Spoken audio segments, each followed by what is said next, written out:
hanging out here with Cincinnati Bengals quarterback Joe Burrow, joining us on behalf of FedEx. We'll get to that in just a moment, but first, let's have some fun. We're in New Orleans, it's the home of voodoo. Let's play a game. You pick a tarot card, I'll ask you a question based off the tarot card. This one, good choice, that's the best one.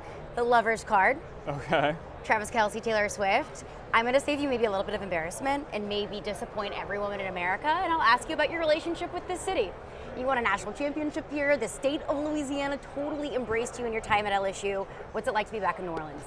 Yeah, it brings back good memories. All the people here are always great. I love coming back and feeling the energy. All my dreams came true in this state, so it's always fun to come back. Any places that are like must-dos or must-goes whenever you're back in Louisiana? I wouldn't say that. I just always got to get a shrimp po' boy and some seafood gumbo. Always, always. Do you feel like you can walk around the streets of Louisiana?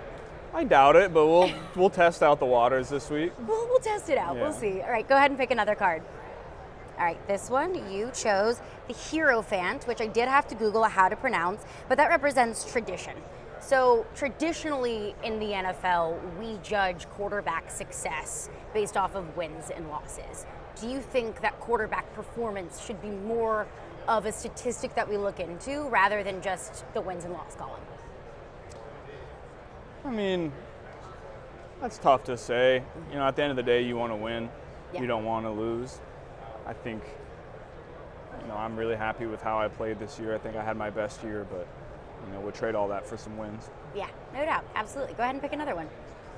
All right, let's see. You picked the Moon, which actually this one is my favorite card of them all.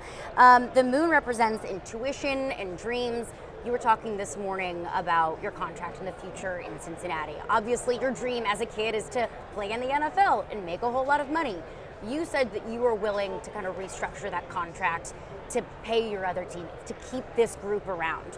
Why is that something that you're willing to do? I just love playing with these guys. You know, there's 4 or 5 guys on the squad that deserve to be paid, and you know, I never want me to get in the way of that. And so, you know, if we don't need that, great. We don't have to do anything, but you know, I want to work with our organization to be able to keep the guys that we need to keep. Why is that so important to you, to keep this core together? You know, we got some great players. T, Jamar, Trey, Mike G. You know, those guys had great years for us and continue to work hard and produce and are great week in and week out. So, you know, when you have great players, you don't want to let them leave. Yeah. Go ahead and pick another one.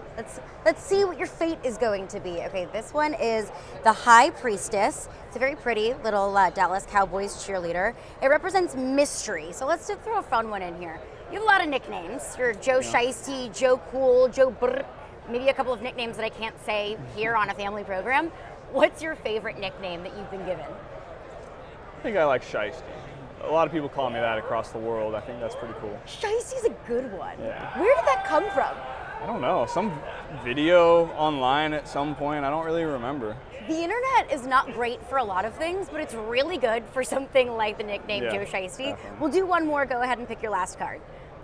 Okay, let's see. You picked the Hermit, which is Aaron Rodgers, which is just kind of perfect. Self-reflection. Let's end it on this note. Second consecutive season not making the postseason. What do you need to do to change that next year?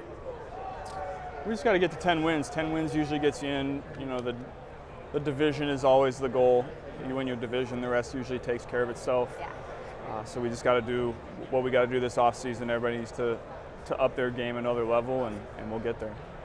2025, that's the year. Joe Burrow, you were here on behalf of FedEx. Tell us a little bit about that. Yeah, FedEx Air and Ground Player of the Year. I won it in 2022. It'd be cool to win it 2 times. This is the first year that tight ends and receivers are up for it, so I think it'd be pretty cool for me and Jamar to both win. Absolutely. Joe Burrow, appreciate you. Thanks.